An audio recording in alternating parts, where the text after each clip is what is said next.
j'ai une tendance à être extrêmement optimiste. Est-ce que j'ai créé des problèmes dans ma vie par ce biais à vouloir voir que les choses vont bien se passer? Clairement.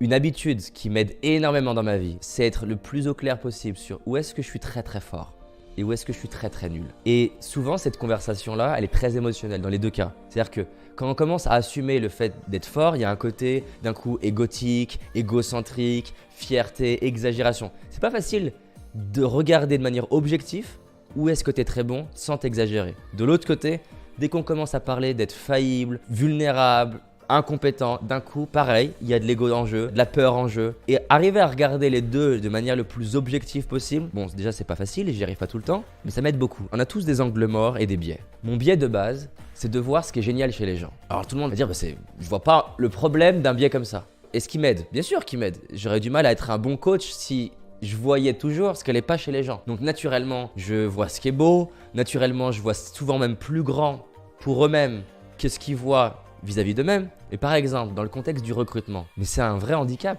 Tu vois pas plein de choses qui sont indispensables à voir. Une fois que je sais que j'ai ce biais-là, du coup, je vais mettre 5 fois plus d'efforts que la moyenne des gens pour après l'entretien me dire David, quels sont les inconvénients? Où est-ce que la personne est fragile? Et je vais mettre 10 fois plus d'efforts là-dessus que sur en quoi elle est géniale parce que je l'ai déjà vu. Pareil, j'ai une tendance à être extrêmement optimiste sur plein de choses. Donc, ça va bien se passer, ça va prendre moins de temps que prévu et tout est possible. Est-ce que ça m'a aidé? Bien sûr. Est-ce que ça va m'aider? C'est sûr. Est-ce qu'il y a des choses que j'aurais jamais réussi à faire sans ça? C'est clair. Mais est-ce que je me suis attiré et créé, même pas attiré de manière mystique, est-ce que j'ai créé des problèmes dans ma vie par ce biais à vouloir voir que les choses vont bien se passer? Clairement. Et donc maintenant, vu que je sais que j'ai ce biais-là, typiquement, si on est en train de planifier un projet, je vais déjà souvent doubler et tripler le temps que j'imagine. J'ai pas envie de t'embraler tout de suite parce que personne n'est au courant, enfin très peu de personnes sont au courant et je vais l'annoncer bientôt, c'est un défi là pour l'équipe, j'ai quelques personnes que j'ai déjà mis au courant. Un des plus gros défis pour l'entreprise qu'on ait jamais vécu.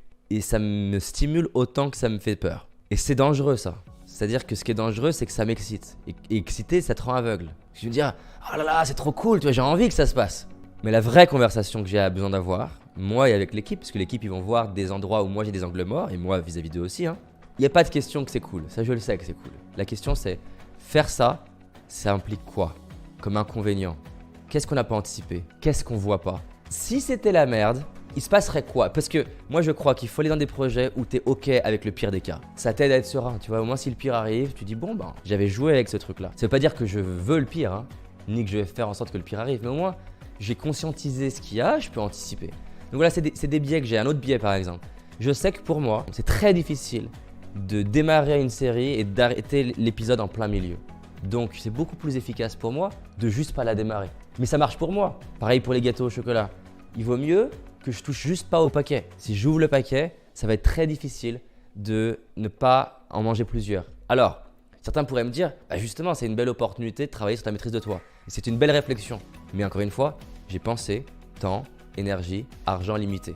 Et je veux mettre toutes mes ressources dans ce qui a le plus de sens pour moi. Effectivement, ça serait un bel exercice, que je pratique d'ailleurs, d'être capable de manger moins vite, plus modérément. Mais le projet qui a le plus de sens pour moi, c'est comment j'inspire 100 millions de personnes à réaliser leurs rêves. Donc je ne veux pas consommer trop de mes ressources non plus. Et donc si je peux juste pas commander de chocolat, c'est très bien aussi. Donc une des habitudes, c'est m'observer moi-même et être le plus clair possible sur mes forces. Et pour le coup, mettre le paquet sur mes forces. Et le plus clair possible sur mes zones de fragilité. Et qui sont d'ailleurs souvent l'opposé de ma force.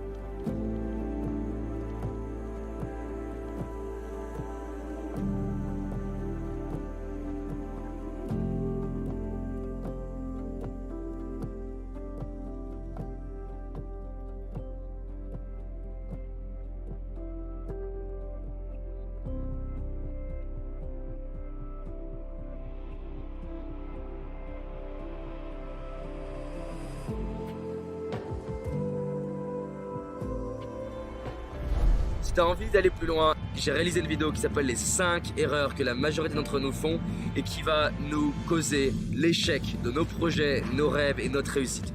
Une seule de ces 5 erreurs va t'empêcher littéralement de réussir et d'être pleinement heureux. Clique sur le lien dans la description, va voir la vidéo, c'est un indispensable. Je te dis à très vite, on avance ensemble. Cette année, c'est notre année. C'est parti.